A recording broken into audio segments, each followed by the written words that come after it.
Weziphambili ngalenhlwa uthi Wanelisekile indlela iholide zehlobo eziqhube ngayo umasipala umbaxa eBuffalo City eMpuma Koloni kuquka nenxaso kuqoqosho lwengingqi. And part of the issues we are going to deal with in Mangaung is that anarchy, where ANC members are doing as they wish. Isikhumbuzo zokufinca iminyaka ye-111 yasekwa i-ANC iJanuary 8th statement siza kubanjelwa kumasipala ombethwe zingxaki nemiceli-mingeni iMangaung eFreystata. I-SABC News iyokwethulela i-channel entsha yendaba zabalimi wesintu ngo-2023. African News Channel ka-DTT itakweshela mahungu hi ririmi ra wena. Ngakho ke zithole ngesizulu, ngesiXhosa, Limi la Setswana, Afrikaans, Xitsonga, kaSepedi, kaSesotho, ngaTshivenda, ngesiBesiswati, ngesiNdebele. Lefana ka SABC shimaka mutingathi uyitela ukwadisela maphungo ngalwambo lwa damuni. amahora angama-24 nsuku zonke. Khumbula futhi ngolimi lwakho. Ukanti amashishini asakhasayo kwilokishi zaseThekwini athi nangona enze ingeniso engcono kweziholide zehlobo kodwa khange ifikelele kuleyo ibeyicwangcisile. La mashishini athi ucimicimi oqhubayo wafake phansi koxinzelelo olukhulu kwaye abanye osomashishini baphulukene namashishini abo ngenxa yezikhukhula ezigubungele eliphondo nyakeni. Le ndawo edayisa inyama yosiwe kanye nokudla okuthandwa kakhulu isiyesekwa kakhulu abavakashi abafuna ukwazi impilo yasemakhaya. Isikhathi samaholide kancibijani isona sikhathi le ndawo egcwala ngaso. Bathi inzuzo ibiphansi kulokhu ngenxa izikhukhula ezacikela phansi umgwaqo kanye namanzi abuye anqamuke. Bathi ukucima konga ugesi kuyinkinga enkulu kubo. Bazithola sebesebenzisa imali engaphezulu kwa-5,000 wamarandi ukuze bakwazi ukuthenga udiesel wezinsuku ezintathu ukuze basebenzise igenerator. Besinomgudu omkhulu owenzeka ngekhukhula, so basabhizi ne-construction and imigwaqo yonke lidela la ekhaya yonke yakhiwa, so abantu kuba difficult ukuthi bakhethe ukuza la ekhaya ngenxa yomgwaqo ngoba mase begoduka basuke sebejabule kakhulu. Abanye uthola ukuthi sebengene engozini ababoni kahle nanendlela sekulate. Kanti elinye ibhizinisi eliseChesterville eThekwini elidayisa inyama yosiwe nalo lithi kuhambe kahle kakhulu kulesikhathi. Yize bekhala ngohlelo lokucisha konga ugesi namanzi abuye avalwe ukuthi kubalahlekisela ngemali. Esafekthe kakhulu wona ama-floods. Kwase kuba wona uhamba kwagesi ke ngoba abantu mabefika endaweni ugesi awukho akusebenzeki kahle. Lona Khadebe, SABC News eThekwini. Kanti ke kwinqaku lethu lokuqala sithe Wanelisekile indlela iholide zehlobo eziqhube ngayo umasipala umbaxa eBuffalo City eMpuma Koloni kuquka nenxaso kuqoqosho lwengingqi. Amanxweme kulo masipala begcwele ephuphuma kwensuku ezintathu zedluleyo ngabachidi bekhifu. Umasipala kwabone indawo ezithile ezinemingeni kwaye kuza kulungiswa oko. Ucimicimi wombane wonyusele phezulu umnqantsa kuqoqosho lwaseMonti, kodwa iziyunguma zikaDisemba ziwathamalalisile amaxhala kosomashishini. Yaye ukucinywa kombane kwingingqi ezithile kuyawabulala amashishini kule dolophu. I don't think Eskom should take a blanket approach with load reduction because citizens should not, and businesses in particular, there are businesses that pay their municipal account to the municipality. They should not be penalized. Amashishini asakhasayo ayaluva ulwamvila lukacimicimi wombane. Yaye onke lamashishini athetha ngokuzama ndlela thize zokufumana amandla. Load shedding throughout the whole of the festive season, but luckily for us we have a generator, so we weren't really affected by it other than the price of diesel. Kanti umasipala weBuffalo City uthi ingxaki kacimicimi wombane idinga intsebenziswano phakathi komasipala norhulumente kazwelonke. Athanda intoba urhulumente kazwelonke asincedisa ingakumbi kulomcimbi we-renewable energy for idolophu so that sizokwazi intoba simitigate effects ze-load shedding on the economy. Baqikelelwa phezu kweshumi lamawaka abakhenkethi abathe bandwendwela eMonti kweli xesha leziyunguma. Ndingusidima Mfeku kwindaba ze-SABC eMonti. Isikhumbuzo sokufinca iminyaka elikhulu ne-11 yasekwa i-ANC nesaziwa njengeJanuary 8th statement siza kubanjelwa kumasipala wambethwe zingxaki iMangaung eFreystata iyanhlukwana umbhodama kuquka nokungabikho kwezinzo kuhulumende. Iqela lamasebe kahulumende elikhokelwa ngugqirha Nkosazana Dlamini Zuma wolawulo ngentsebenziswano unkosikazi Mamloko Khubhayi wokuhlaliswa koluntu kunye nomnumzana Enoch Godongwana wezezimali liqhukunjelwe ngelokuzama ukusombulula lengxuba kaxaka echaphazela ukushokoxeka kwezimali nokusilela konjwa kwenkonzo ezikundoqo kuluntu. Emva konyaka wonke inkokheli eziphezulu ze-ANC azikayisombululi ingxaki yokuhlengahlengiswa kwenkokheli ezintathu kumasipala usomlomo umbhexeshi kunye nosodolophu.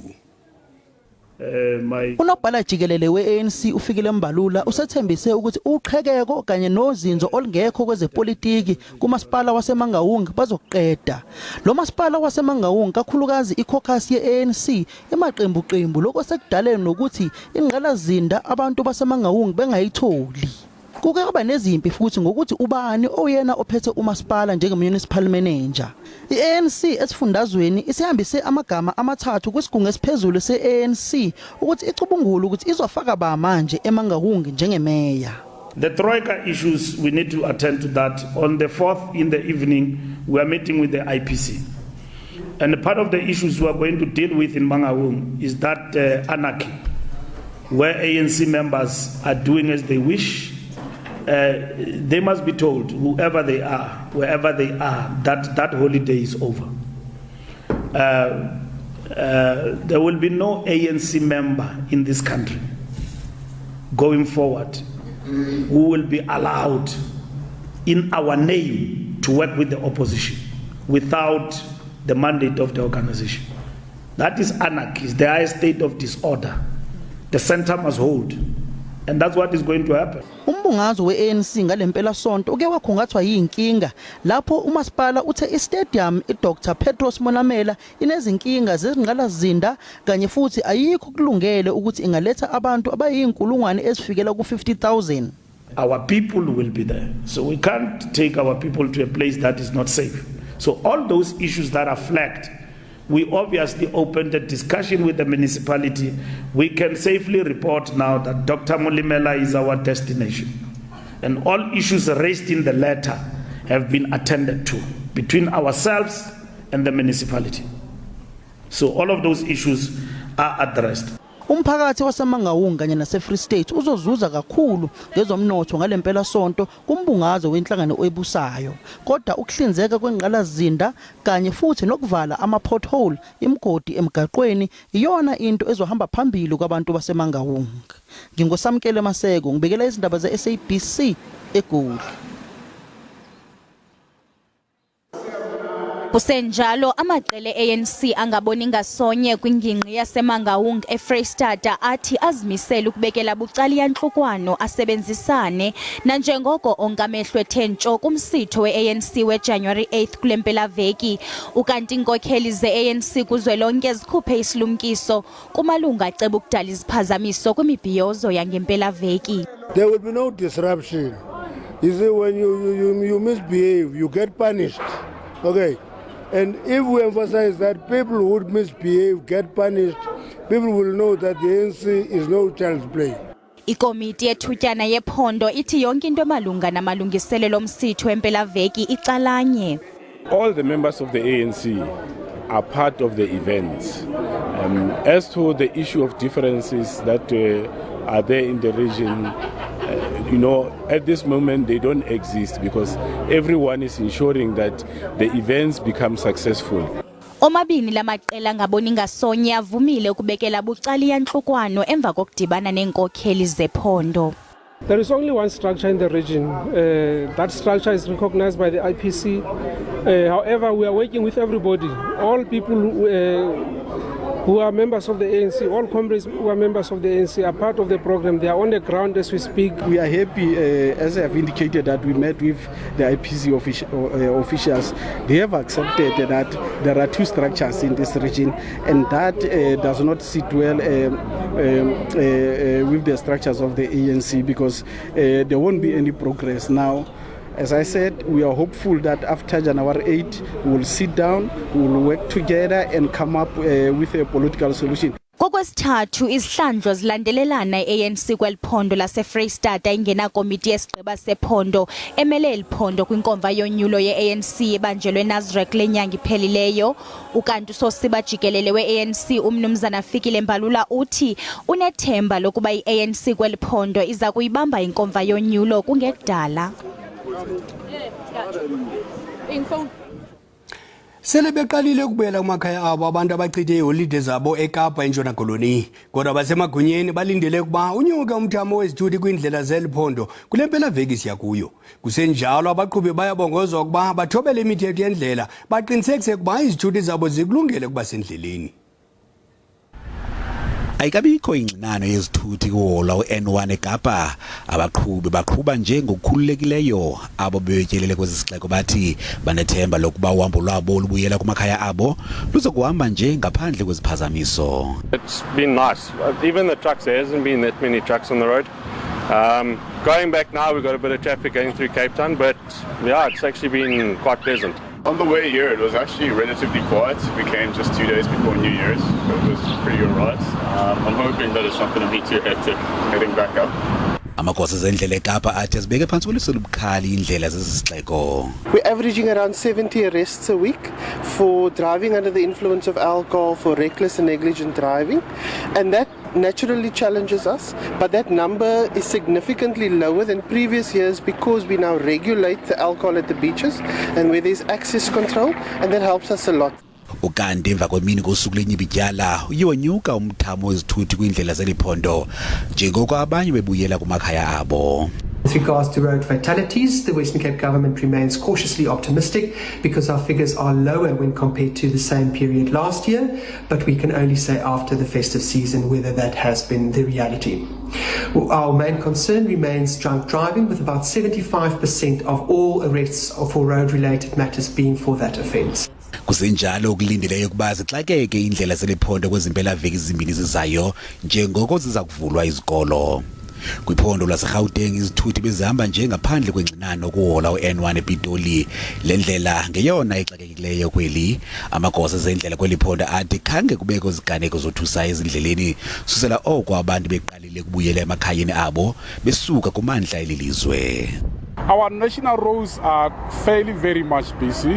On this specific road, the N1 Polokwane to Pretoria, right where we are at Pumulani Plaza, this toll gate is able to record over 1,700 vehicles passing through here per hour. Kwaye amagosa ezendlela kweliphondo athi awazokuhleka nenye ehlekisayo kwabo baphula imithetho yezendlela. Baza kujonga likablanket abaqhubi izimoto kususela ezinzulwini zobubusuku kuba yehla amaxabiso epetrol nediesel. U93 no95 octane ipetrol wehla nge2.06 ilitha ukuze idiesel yehle phakathi kwe2.81 ne2.69 ilitha. Iparafini zakwehla nge1.93 ilitha. Unxunguphalo luphezulu kubafundi bebechophele izivuo zematriki kunyaka opheleyo. Kulindeleke ukuba zipapashwe iziphumo ngomhla we-19 kule nyanga. Abanye abafundi abasakwazi kulinda. Umfundi waseKimberley utyelele iziko lasekuhlaleni elijongene nezigulo ngokwasengqondweni emva kokuva uxinzelelo. Ixesha lokunganyelwa luxinzelelo lwengqondo lifikelele esiphelweni. Oluluvo lomfundi oqukumbele izifundo zamabanga aphakamileyo. Noxa efumana inkxaso kusapho, kodwa kundlwanyanetha ukulinda iziphumo.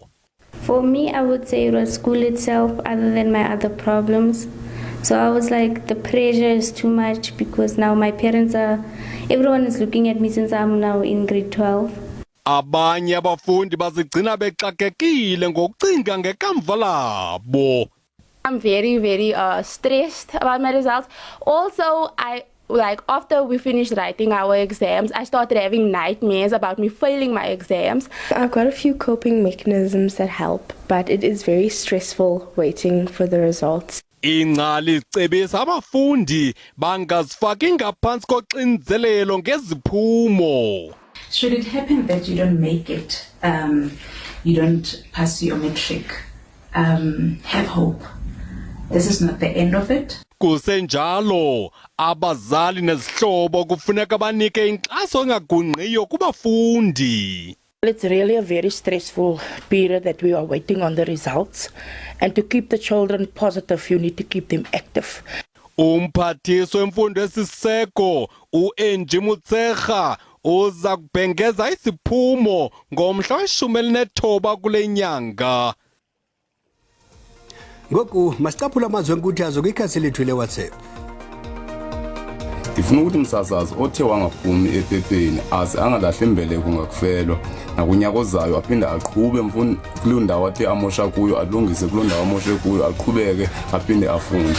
Bakhona abantu abangazange baphumelele kuqala umatriki baphinde babuyela kwamanye amaziko ezemfundo beyolungisa amanqaku wabo bayasebenza namhlanje. Ndifuna ukuthi kubafundi abaphumeleleyo wuntshu kubo kanti kwabo bangaphumelelanga ndifuna ukuthi akulahlwa mbeleko ngakufelwa. Ze abo bathe baphumelela bona ndithi kuni ndingani nibheke phambili kuba abazali benu bajonge lukhulu kuni Thixo nisikelele. Abo bathe abaqhuba kakuhle abavela ephepheni bangancane ekuphela kobomi basenamathuba amaninzi kakhulu ebomini. Ndithi abo bafundi baka-grade 12 mabanyamezele kulo lonke olo xinzelelo kuba akhona amaxesha obubi ngalo lonke ixesha kwaye akhona nobumnandi kodwa mabaqine. Angiqale ngocela abazali ukuthi ke bangafakeli ingane zabo elinde imphumela yamateketsheni ingcindezi futhi nabo abantwana bangavumeli ukuthi ingcindezi ibaphathe ngoba kukhona ama-social worker umuntu emezisa ukuthi ke une-depression akuyise ama-social worker bakwazi ukuthi babaluleke. Endingakutsho mna kubafundi abawe endleleni mabavuke bavuthulule koko baqiqe baqonde bakhangele apho into unobangela into yoba yintoni le ibangela into yoba mabawe endleleni. Iyalelwe ibheyile indoda etyholwa ngokuhlaba ibulalo wayisakuba inkosikazi yayo ngentsasi yomhla weKrisimesi inkundla kamantyi yaseLenasia kumazantsi esixeko saseRhawutini. uConrad Williams utyholwa ngokuhlaba amatyela amaninzi uJanine Williams ekhayeni lakhe eKliptown eSoweto. Abantwana babo abangamantombazana ababini omnye eneminyaka eli-17 omnye eneminyaka eli-10 qwaba ubudala bazibonela ngawabo esi siganeko. A part of me is happy but I feel that he needs to be sent away. iKrisimesi emnyama kusapho lexhoba emva kokuba uJanine Conrad kutyholwa ngelithi wahlatywa wabulawa ngoyisakuba ngumyeni wakhe ngaphambi kwabantwana babo. Can't understand how he could do something like that. They got divorced. She applied for divorce 5 times. Finally, it got accepted. On the 14th of November, it was done. The magistrate allowed him to stay over until she paid him out for the house. She paid him out 2 weeks ago. We have proof of all of that, but he refused to leave. Amachantliziyo alwela amalungelo esini amemelela ubulungisa nesohlwayo esiqatha kubaxhaphazi. This man needs to get life. I don't care who says what, but he needs to get life without parole. uConrad Williams uyalelwe ibheyile njengoko kusithwa angaqhwesha kwingalo yomthetho. Uza kubuyela enkundleni ngomhla we-14 kuMatshi walonyaka. Umsithi walonyaka we-Flash Flow ubanjelwe eSt Francis Bay eMpuma Koloni utsale abantu abangaphaya kwamawaka ama-3 nanjengoko ubuyela emva kokumiswa isithuba seminyaka emibini ngenxa yobhubhane we-COVID-19. Bekumbejembeje ngabantu abathi inxaxheba bedada ngezikhephe behamba ngomsinga bezonwabele. Iinjongo zalo msithi kukunyusa imali yesisa. Bahamba nomsinga besingise kunyaka ka-2023. Lo ngoyena mnyadala uke wamkhulu walonyaka. Expecting about 3,500 participants. We're very lucky with the weather today. Somebody was definitely on our side because we've got the right winds, the right tides. It's really important from safety that the tide is going in so that all the floats are going up the canal. Ingeniso eyenziwe kulo msitho iza kubonelela imibutho yoluntu engathathi ntweni kulo mmandla. There's some schools in the township that we donate to. There's an animal welfare. There's some sports and recreation facilities that we donate to as well. So we try and uplift the area with the money that we raise today. Lo msitho waziwa nkalo zonke ngabaninzi kwaye basuka kwiindawo ngeendawo bezokonwaba. It's for a very good cause, so we can enjoy it, and the weather's awesome. We get to come together, you know, float around the canals, you know, it's just a good time to be with your friends and family, and it's just amazing. I feel absolutely ecstatic to be here. I'm really happy, really grateful to be here. Beautiful day out in St. Francis Bay. Kwabanye olu lusuku lolonwabo kunye nezihlobo neentsapho zabo kukwaxhamla abo bangathathi ntweni kwiindaba ze-SABC. NguYolanda Kambile eSt Francis Bay. Phambi kokusithela amabandla asekhaya masenikhumbuze i-SABC News iza kuphehlelela ijelo lendaba eliza kusasaza ngolwimi lwenkobe oluluvayo iiyure ezingama-24 ngemini. Elivela tanci liza kusasaza iindaba, iinkqubo-ndaba kunye nokuqhubeka epalamente ngazo zonke iilwimi zesintu. Kanti ke umbe ngomde uyakucima umlilo. Siphelile ezalenhlwa masikhonkozele ezangomso ngesizulu makuthethi bumnyama kuvele kukhanya kube khosi behele.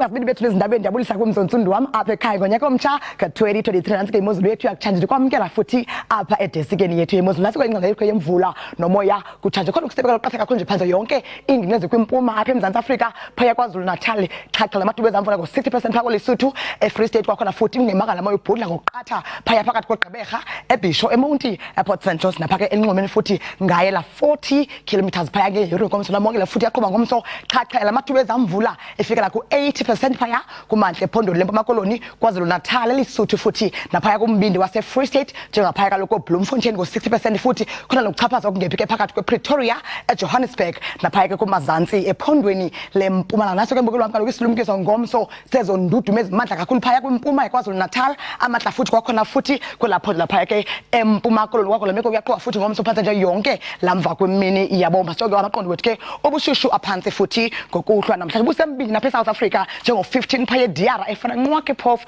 naphaya eFree State eBloemfontein nge-15 Bethlehem kwakhona futhi ngo-13 uyafana ke naphaya eSoweto Tembisa naphaya ko-Campton Park eJohannesburg Pretoria ngu-17 ngokuhlwa nje kanti ePolokwane ibuye nje beli-16 kuhle futhi kufudumele namhlanje phaya eMusina ngama-23 kanti ePhalaborwa ngu-21 pholakamante kodwa phaya eErmelo ngo-13 kanti eMbombela futhi lilo ela-18 Port St Johns li-19 kanti eThekwini futhi namhlanje egqibe ngokuhlwa nje ku-20 eRichards Bay ibuye nje bengamashumi ke eKhatshwa sisibini wona ke amaqondo wethu obushishwa aphezulu futhi kokuhamba kosuku phaya ngomso phaya emuntu omdantsane eziphunzane ngawo kaloku lamashumi ke anesihlanu emva kwedinala ngomso eGqeberha ibuye futhi wengwela 24 kanti kusekuhle Mthatha ngo-27 Sajonisi 25 kanti Chisampela phaya koPietermaritzburg ngo-31 Chisampela futhi eRichards Bay ngawo lamashumi ke anesihla ngokugqibela phaya eMount 25 kanti eKapa Lodumo ngo-22 mnandi kuqhude nokuthana kangaka Qeselo Myuli.